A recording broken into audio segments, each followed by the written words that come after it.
Hola, yo soy Loops y este es el wrap up del mes de abril. En abril alcancé a leer 2 libros, así que comencemos. El primer libro que leí en el mes de abril fue el de Solo Juntos. En este libro tenemos como protagonista a Trey Donovan. Trey es un chico universitario que juega al fútbol americano y es un poco gruñón, un poco enojón y últimamente no entiende por qué todas las personas están tan obsesionadas con el chico nuevo, Axel King. Axel King es un chico que acaba de ser transferido de otra universidad, es muy guapo, muy popular, también juega al fútbol americano y es roomie de Trey porque Axel, Trey y otros 2 chicos viven juntos en una misma casa. Una noche después de una fiesta, Axel y Trey terminan besándose y teniendo un encuentro sexual, lo cual desencadenará más encuentros sexuales entre ambos. Y pues ya, eso es todo, esa es la sinopsis, no hay mucho que contar. La primera parte de este libro es muy aburrida porque en la primera parte no sucede la gran cosa. En la primera parte solo leemos a los personajes principales teniendo sexo, sexo y más sexo. Es lo único que pasa y perdón por la palabra que voy a utilizar, pero los personajes se la pasan cogiendo y volviendo a coger. Eso es lo que hacen. En la segunda parte de este libro ya empezamos a tener un problema como tal, pero es un problema que no es tan interesante, es una trama que no es tan interesante y a raíz de este problema tenemos una pequeña separación de los 2 personajes principales y por ende tenemos un descanso de tantas escenas sexuales. En ese momento yo sentí un gran alivio, sentí que pude respirar otra vez porque ya estaba muy fastidiado de tantas escenas de sexo. Los personajes de este libro, las descripciones y la escritura son cosas muy simples. Pero hablando de las escenas de sexo, las escenas de sexo tienen una escritura que es todavía más simple. La autora sustituyó los nombres de algunas partes del cuerpo por otras palabras y yo sé que tal vez lo hizo para no repetir tantas palabras, pero las palabras que escogió no me gustaron porque yo no me podía tomar en serio las escenas de sexo con esas palabras que puso porque eran palabras muy graciosas y muy incómodas de leer. Yo no tengo ningún problema con los libros que tienen escenas de sexo siempre y cuando tengan una historia interesante, siempre y cuando tengan una trama interesante, pero este libro no tiene una trama interesante. En este libro no sucede nada interesante. Sí hay una trama, pero creo que es una trama muy pequeña que no es nada interesante y que aparte se resuelve de una manera muy sencilla. En este libro predominan las escenas de sexo y yo creo que este libro es porno literario y ya, no hay otra manera de describir este libro más que esta. Es porno literario, no tiene una historia buena, no tiene personajes buenos, solo es un montón de escenas de sexo. Los personajes principales de este libro no podían tener una cita romántica, no podían salir a algún lado, hacer algo bonito, porque siempre terminaban pensando en sexo, diciendo algo sexual o teniendo sexo. Esto ya no me gustó, esto no me gustó, porque nunca tuvimos una buena construcción de la historia de amor, porque los personajes siempre estaban pensando en sexo o teniendo sexo. Hay una escena que yo creo que pudo haber sido una escena muy romántica, una escena clave en el desarrollo de la historia de amor, pero esa escena fue arruinada porque los personajes terminaron teniendo sexo.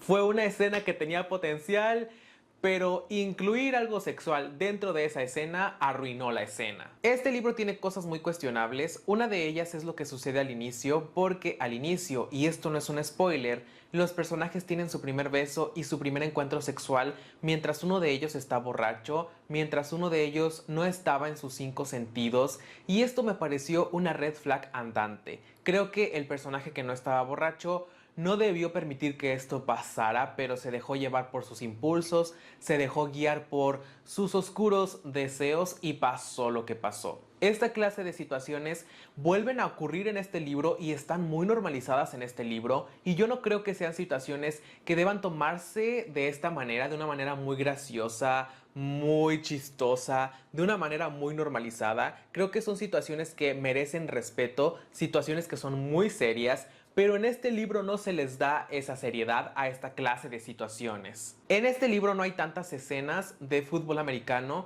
lo cual es extraño porque los personajes principales juegan fútbol americano. Con esto no quiero decir que yo quería leer un montón de escenas de fútbol americano porque tampoco se trata de eso, pero creo que si estás escribiendo un libro en donde los personajes principales juegan al fútbol americano, lo menos que puedes hacer es incluir escenas de fútbol americano para ayudar a la construcción de la ambientación, del mundo, de la historia. Y siento que es tu obligación como escritora hacer que yo, un lector que no tiene ni idea de fútbol americano, aprenda sobre este deporte, entienda este deporte, porque es algo que envuelve a tus personajes, es algo que es parte de tus personajes. El hecho de que este libro no tenga tantas escenas de fútbol americano me hace pensar que la autora no sabe nada de este deporte, no investigó, no se documentó, no preguntó, no vio partidos de fútbol americano y por eso decidió no poner partidos de fútbol americano en su libro. Eso es lo que me da a entender.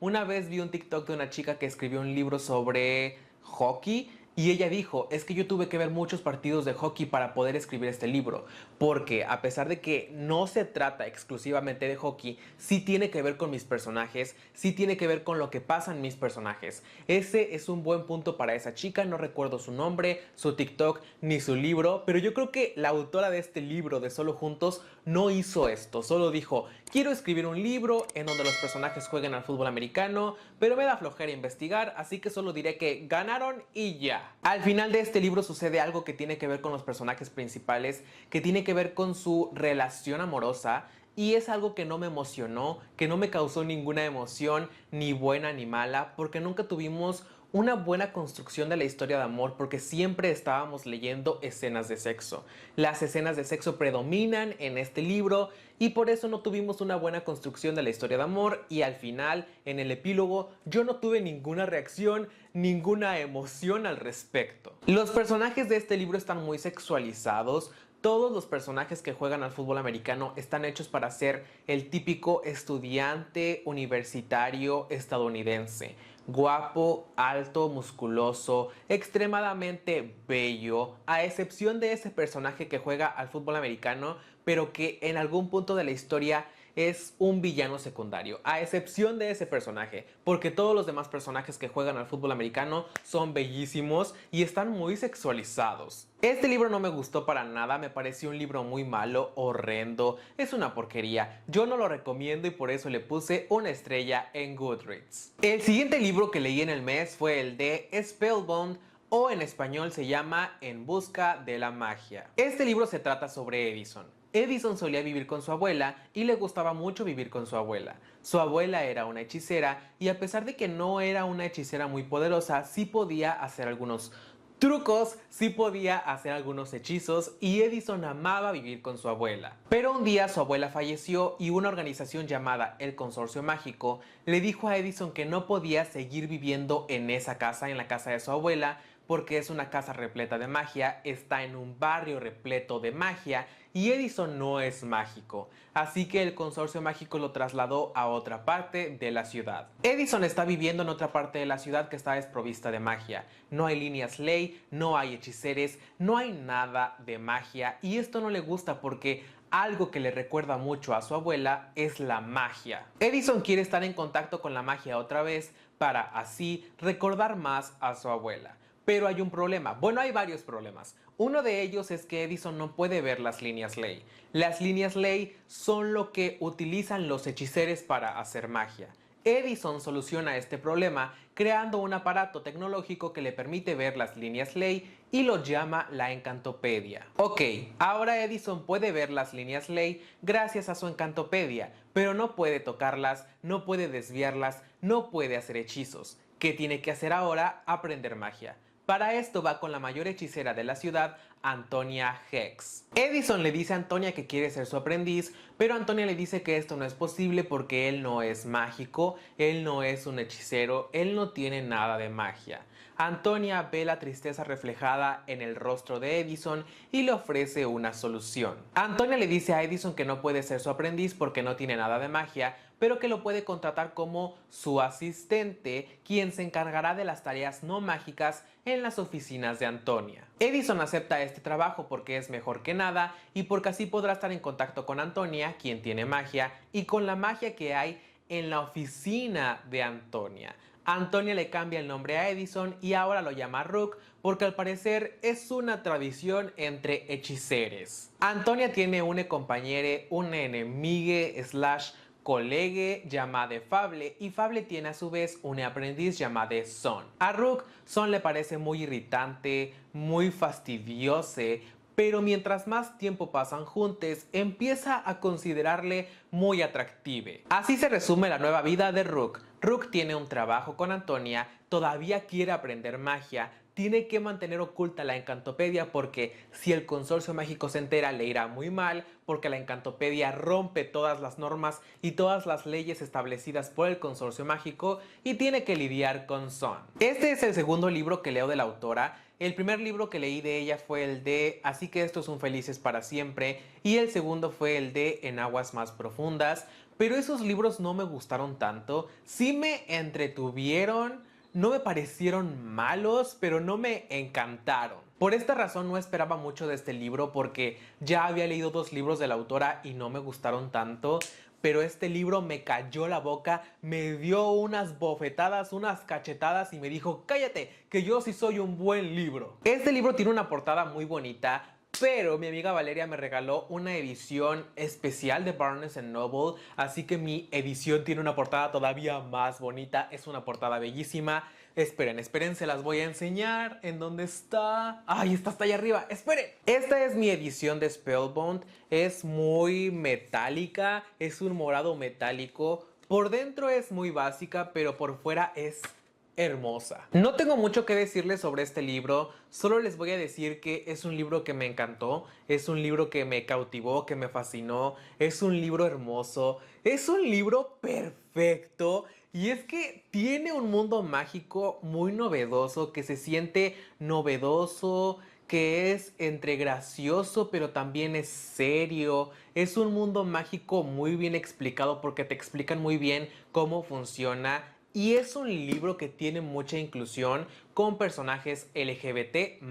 Es un libro que tiene escenas repletas de nostalgia, de tristeza, porque Rook extraña a su abuela y está haciendo todo lo que hace por su abuela. Él quiere aprender magia porque quiere sentirse más cerca de su abuela. También tenemos escenas graciosas, también tenemos escenas de amor, escenas de corrupción, porque el consorcio mágico es corrupto, claro que sí, como de que no. Y es un libro que mezcla muchas cosas, es un libro que tiene muchas cosas que complementan la historia, que complementan la trama. Es un libro de fantasía, es un libro que tiene personajes LGBT+, y ustedes ya saben que yo amo esos dos temas y cuando están juntos me fascina. Es una historia que se lee muy rápido, no es una historia predecible, es una historia con muchas sorpresas, con muchas cosas interesantes y como ya les dije, el mundo mágico está muy bien explicado. Yo me sentía un hechicero cuando terminé de leer este libro porque ya me sentía con un máster en maldiciones, con un máster en cómo romper maldiciones. Es un libro que te explica muy bien el mundo mágico y yo creo que escribir un mundo mágico en el 2024 es muy complicado porque tienes que buscar la manera de hacerlo novedoso, de hacer que parezca algo nuevo. Y la autora lo consiguió. Una buena historia, buenos personajes, un buen final, una buena trama, una muy bonita portada. Este libro lo tiene todo y por eso a este libro le puse 5 estrellas en Goodreads. Y bueno, eso fue todo por este video. Espero les haya gustado. Yo soy Loops y no olvides suscribirte a mi canal y activar la campanita para que YouTube te avise cada que suba un nuevo video. Si te gusta este video, dale like, deja un comentario y compártelo con tus amigos. ¡Gracias por ver!